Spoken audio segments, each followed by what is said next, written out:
آج ہم بات کریں گے اس ہستی کی جو نہ صرف مسلمانوں کے لیے بلکہ تمام جہانوں کے لیے رحمت للعالمین بن کر آئے۔ اللہ قرآن میں فرماتا ہے کہ اور ہم نے آپ صلی اللہ علیہ وآلہ وسلم کو تمام جہانوں کے لیے رحمت للعالمین بنا کر بھیجا۔ تو ہم نے اس آیت کو کتنا سمجھا؟ ظاہری سمجھا یا باطنی بھی سمجھا؟ یا پھر رسول اللہ صلی اللہ علیہ وآلہ وسلم کے کردار کو کتنا اپنایا؟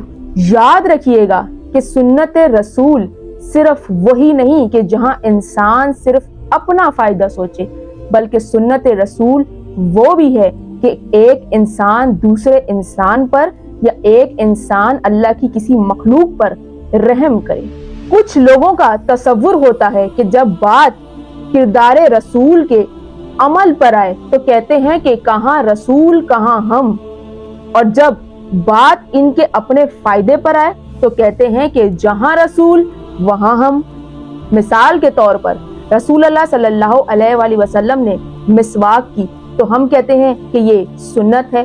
رسول اللہ صلی اللہ علیہ وآلہ وسلم نے نمک سے روزہ افطار کیا تو ہم کہتے ہیں یہ سنت ہے۔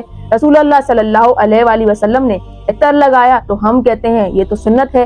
رسول اللہ صلی اللہ علیہ وآلہ وسلم نے 4 شادیوں کا حکم دیا تو ہم کہتے ہیں یہ تو سنت ہے۔ رسول اللہ صلی اللہ علیہ وآلہ وسلم نے زنا سے بچنے کے لیے نکاح کا حکم دیا تو ہم کہتے ہیں یہ تو سنت ہے۔ رسول اللہ صلی اللہ علیہ وآلہ وسلم نے مسلمانوں کو نماز کا صحیح طریقہ بتایا تھا کہ وہ اللہ کی عبادت بجا لائیں تو ہم کہتے ہیں یہ سنت ہے۔ یعنی رسول جو کرتے ہیں وہ سب سنت ہے۔ تو نبی نے تو رحم بھی کیا تھا، معاف بھی کیا تھا، یتیموں کو پیار بھی کیا تھا، اور اس کافر عورت کا حال بھی پوچھا تھا جو روز ان پر کچرا پھینکا کرتی تھی۔ کسی کو بے وجہ بد دعا نہیں دی، فتنہ پھیلانے والوں پر اللہ کی لعنت کی، بیویوں کے حقوق برابر ادا کیے، اور سب سے پہلے اپنی بیٹی فاطمہ الزہرا کا اعلان کیا کہ یہ جنت کی سردار ہیں۔ بیٹیوں سے محبت سے بات کرنے کا درس دیا، عورتوں کی عزت کرنے کا درس دیا، مسلمانوں کو آپس میں بھائی بھائی رہنے کا درس دیا، اور پھر فرمایا کہ جو میری آل کا دوست ہے میں اس کا دوست ہوں، جس نے ان سے دشمنی کی اس نے مجھ سے دشمنی کی۔ اور پھر غدیر خم کے میدان میں مولا علی علیہ السلام کا ہاتھ بلند کر کے فرمایا کہ من کنت مولا فہذا علی مولا، جس کا میں مولا اس کا علی مولا۔ اب حضرت انسان نے اس پر تو عمل کر لیا جہاں اپنا فائدہ دکھا، لیکن کبھی یہ سوچا کہ رسول اللہ صلی اللہ علیہ وآلہ وسلم ہم مسلمانوں کو کیا سمجھانا چاہ رہے ہیں کہ میرے بعد میرے اہل بیت سے وفا کرنا اور قرآن اور اہل بیت کے دامن کو تھام لینا۔ لیکن افسوس جہاں حضرت انسان کا فائدہ نہ ہوا وہاں پر رسول اللہ صلی اللہ علیہ وآلہ وسلم کے تمام فرمانوں کو بھول گیا اور کھلے عام ان کے فرمانوں کو جھٹلاتا رہا۔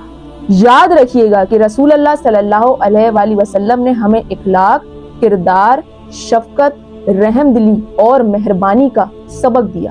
جہاں آج مسلمان ایک دوسرے کے خون کے پیاسے ہو گئے ہیں، غصہ، نفرت اور حسد کی آگ میں ایسے جل رہے ہیں، وہاں رسول اللہ صلی اللہ علیہ وآلہ وسلم کی سنت اور اس پر عمل کہاں گیا؟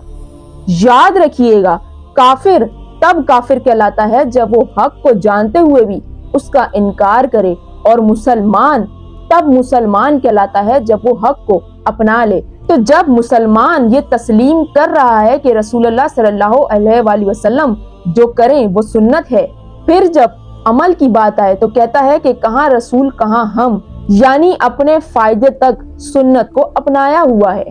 اور جہاں رسول اللہ صلی اللہ علیہ وآلہ وسلم نے انسانیت پر رحم کا سبق دیا، وہاں حضرت انسان حضرت ابلیس کے وہم میں آ کر منہ موڑ لیتا ہے۔ تو کیا یہ عمل کفر نہیں؟